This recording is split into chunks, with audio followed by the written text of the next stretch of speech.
Você já ouviu falar de Alternative Data Sources, fontes de dados alternativas? Vou contar uma referência que eu vi esses dias num podcast muito bom que chama Build to Sell. O fundador de uma empresa chamada Quendo, ele contou a história da empresa, que é baseada em Alternative Data Sources, e ele vendeu a empresa, depois de muitos anos, ele vendeu para a Nasdaq. Ou seja, o que a empresa criou que chamou a atenção da Nasdaq a ponto de gerar uma transação de M&A tão bacana.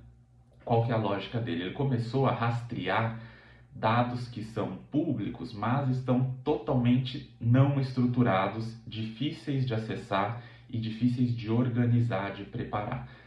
Um dos insights que ele dá, mas é só um porque ele criou vários como esse, um desses insights é sobre aviação. Ou seja, lá nos Estados Unidos eles têm que registrar e deixar transparente para o público quais são os voos privados que estão indo de onde para onde. Ou seja, saiu um jatinho de um aeroporto em uma cidade e pousou em outra cidade. Data, horário, etc. Você não sabe direito quem está no voo, mas você sabe de onde ele saiu e para onde ele foi, e você consegue começar a criar hipóteses. Fala, poxa, Diego, mas para que eu quero saber, né, se o jatinho saiu de uma cidade X para Y? A hipótese dele, e que se mostrou muito verdadeira, é que o mercado financeiro pode ter interesse nesse tipo de informação. Por quê? Porque voos anômalos, ou seja, que não acontecem normalmente, mas passaram a acontecer em um determinado momento, podem ser indicativos de transações entre empresas.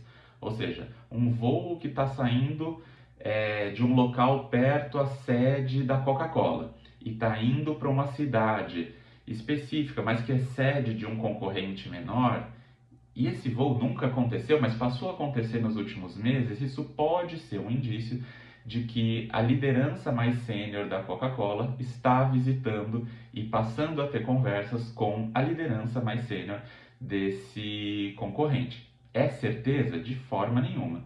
Mas, como ele fala no site, no podcast, são sinais que podem levar a uma conclusão na medida em que você triangula esses dados com outros que você já tem no mercado financeiro, as casas de investimentos que estão olhando para o mercado de ações e estão tentando se antecipar a algumas tendências, vão pegar esses dados e vão triangular com outras informações para tentar gerar uma convicção. Poxa, talvez vai ter uma atividade aqui de M&A no setor de bebidas e eu tenho uma hipótese sobre o preço das ações. Vai subir, vai cair caso essa transação ocorra. Ou seja, ele criou um modelo de receita recorrente. Todos os meses ele captura, organiza, trata e gera esses insights que vão para as casas de investimentos. Elas matam no peito esse dado, é o dado em si, não é uma recomendação consultiva, não é o serviço, ele está vendendo o dado. E esse dado, ele vai ser triangulado com outras informações e talvez gere um insight bacana. Mas se gerar um insight que ajude a antecipar uma transação ou um movimento ali no mercado de ações, imagina, já pagou o ano inteiro do FII que a Quando está cobrando para essas casas de investimentos.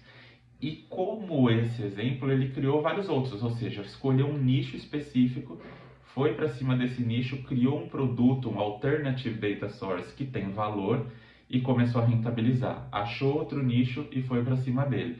E acabou criando uma empresa muito diferente, muito sedutora, que chegou ao ponto de chamar a atenção da Nasdaq. E hoje a Nasdaq comprou e tem a Quendo e começou a oferecer esse serviço e gerar essa receita recorrente para a Nasdaq depois da aquisição. Acho que é um super insight, algo que ainda rola pouco no Brasil, mas que tem muito potencial para gerar valor, tanto para as startups que fazem isso, quanto para as empresas que precisam muito de informação para antecipar alguns movimentos do mercado.